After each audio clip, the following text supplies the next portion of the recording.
बिस्मिल्लाहिर्रहमानिर्रहीम। नाज़रीन अस्सलाम वालेकुम।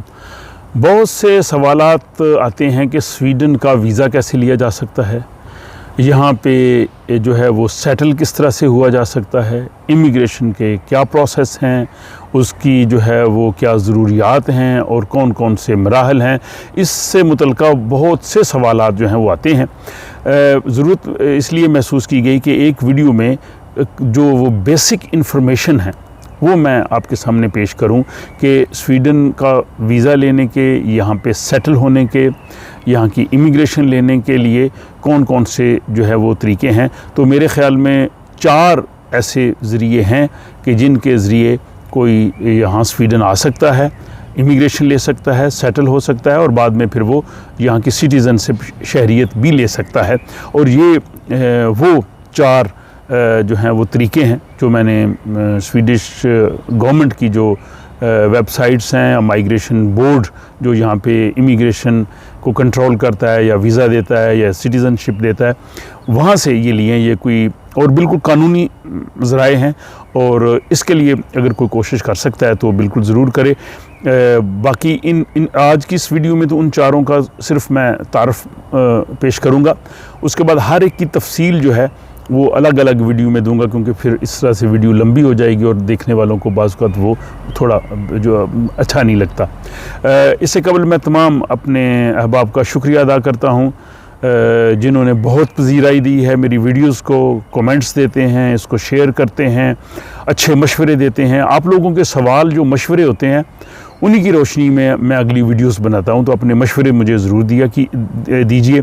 कुछ लोग तनकीद भी करते हैं, बिल्कुल उनका भी हक़ हासिल है और बिल्कुल तनकीद भी बुरी नहीं होती, लेकिन ज़ाहिर है कि तनकीद हो या तारीफ़ हो, वो अगर एक जो कुछ असूलों के तहत होनी चाहिए और उसमें अच्छे अल्फाज का चुनाव हो तो किसी को भी तनकीद भी बुरी नहीं लगती।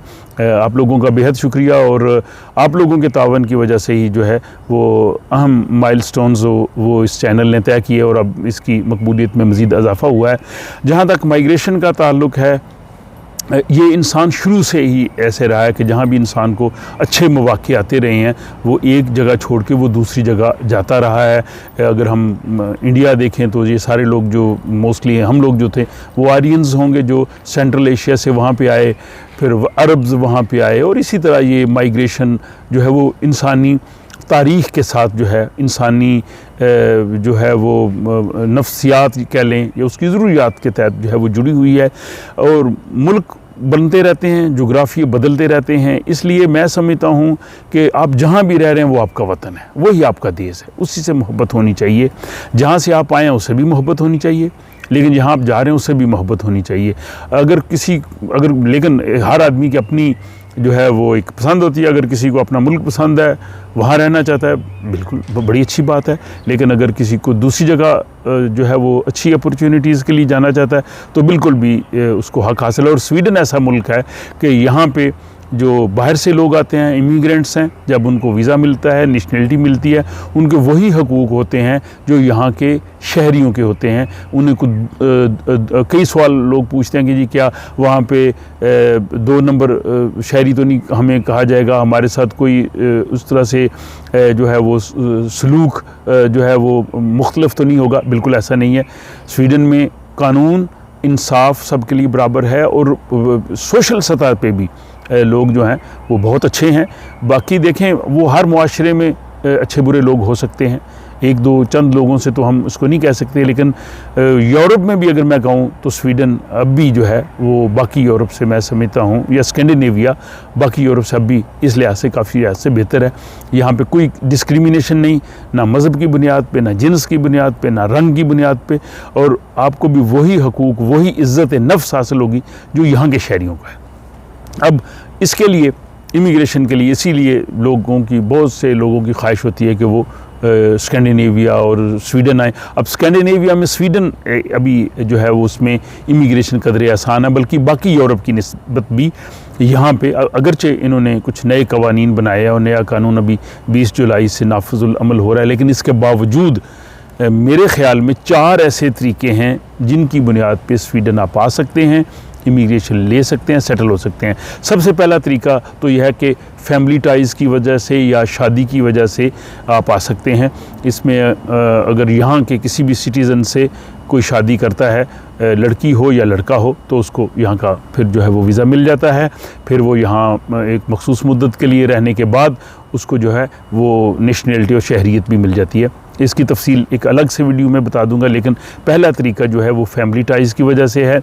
हाँ, जिन लोगों को यहाँ पे परमानेंट वीज़ा मिलता है, एक मैंने पहली वीडियो में बताया था कि वो विद इन 6 मंथ, पहले 6 माह में अपने वालिदैन या अपने डिपेंडेंट बहन भाइयों के लिए अप्लाई कर सकते हैं। उस सूरत में उनको यहाँ का इमिग्रेंट वीज़ा मिल सकता है, लेकिन ये परमानेंट वीज़ा मिलने के पहले 6 माह के अंदर, और फिर उसमें आपने ये भी साबित करना है कि आप उनकी मुआशी कफ़ालत करते रहें। तो ये था पहला तरीका। दूसरा तरीका जो कि आम लोगों के लिए होता है, जो वर्क परमिट की सूरत में वो यहाँ पे आते हैं, कि उनको वर्क और रेजिडेंस परमिट के लिए वो अप्लाई करते हैं। अगर उनको वर्क एंड रेजिडेंस परमिट मिल जाए तो वो यहाँ पे आके रह सकते हैं, फिर यहाँ पे वो काम करेंगे और उस दौरान टैक्स देंगे और उनको यहाँ का जो है वो परमानेंट वीज़ा और नेशनलिटी मिल जाएगी। इसके लिए कोई तालीम की भी कोई कैद नहीं है, इसके लिए हुनर होना चाहिए, उसके लिए आपको वर्क परमिट मिलना चाहिए। अगर वो वर्क परमिट मिल जाएगा तो आप यहाँ पे आ सकते हैं। अब इस वर्क परमिट की जो पूरी तफसील है वो आपको अलग वीडियो में बता दूंगा, लेकिन ये दूसरा तरीका है। तीसरा तरीका मेरे ख़्याल में स्वीडन में सेटलमेंट होने के लिए वो हायर स्टडीज़ के लिए आना है, कि जो लोग इंटरनेशनल मास्टर्स के लिए आते हैं वो यहाँ पे आके स्टडी करते हैं। स्टडी करने के बाद फिर वो वर्क परमिट की तरफ जाते हैं। जब उनको वर्क परमिट मिलता है, काम करने का मिलता है, और फिर आहिस्ता आहिस्ता वो यहाँ का जो है वो परमानेंट वीज़ा और सिटीज़नशिप लेते हैं। और यहाँ पे हज़ारों स्टूडेंट्स हैं, इंटरनेशनल स्टूडेंट्स जो आए हैं, जो अब सेटल हो चुके हैं, जिनके पास स्वीडिश पासपोर्ट हैं। तो इसके बारे में भी तफसील अलग से मैं आपकी खिदमत में पेश करूँगा। चौथा तरीका जो है वो है PhD स्टूडेंट्स की सूरत में आना। ये जो आला तालीम याफ्ता लोग हैं सिर्फ वही आ सकते हैं, लेकिन अगर उनको यहाँ पे PhD मिल जाती है तो PhD की सूरत में उनको जो है वो बाद में परमानेंट वीज़ा भी मिल जाता है। और PhD जो है वो 4 साल की होती है और बहुत ज़्यादा इम्कानात होते हैं आपको यहाँ पे वीज़ा मिलने के, आपको शहरियत मिलने के और यहाँ पे जॉब मिलने के। तो ये वो 4 ज़राए हैं जिनके ज़रिए कोई भी दुनिया के दीगर ममालिक से स्वीडन में आ सकता है, सेटल हो सकता है, वीज़ा ले सकता है। मेरे ख़्याल यही कानूनी ज़राए इख्तियार करने चाहिए। इसके अलावा और भी कई लोग इस तरह से करते हैं कि वो किसी तरह से विज़िट वीज़ा लेके स्वीडन आ जाते हैं, या किसी तरीक़े से फिर विज़िट वीज़ा लेके आके यहाँ पे वो सियासी पनाह के लिए अप्लाई कर देते हैं। और इसके बाद वो यहाँ पे वो जब उनका केस होता है तो फिर उसमें वो कोशिश करते हैं या तो उनको इंसानी हमदर्दी की बुनियाद पे वीज़ा दे दिया जाए या उनके पॉलिटिकल असाइलम की बेस पे उनको वीज़ा मिल जाए। तो ये एक 5वां तरीका इसको कहा जा सकता है।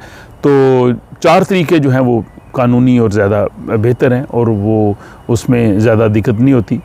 असाइलम वाला ज़रूरी नहीं कि हर आदमी का असाइलम का केस एक्सेप्ट हो, और उसमें भी जो है वो अभी मज़ीद इन्होंने सख्ती की है। तो ये वो ज़राए हैं जिनके ज़रिए आप यहाँ पे स्वीडन आ सकते हैं। अब हर एक की जो तफसील है मैं आइंदा आने वाली वीडियो में आपकी खिदमत में पेश करूँगा। इस हवाले से अपनी राय, अपने सवालात भी जो है वो आप कमेंट्स बॉक्स में लिख सकते हैं, और अगर आप इसको पसंद आए तो दोस्त आप आपसे शेयर भी कर सकते हैं। आपका बहुत शुक्रिया।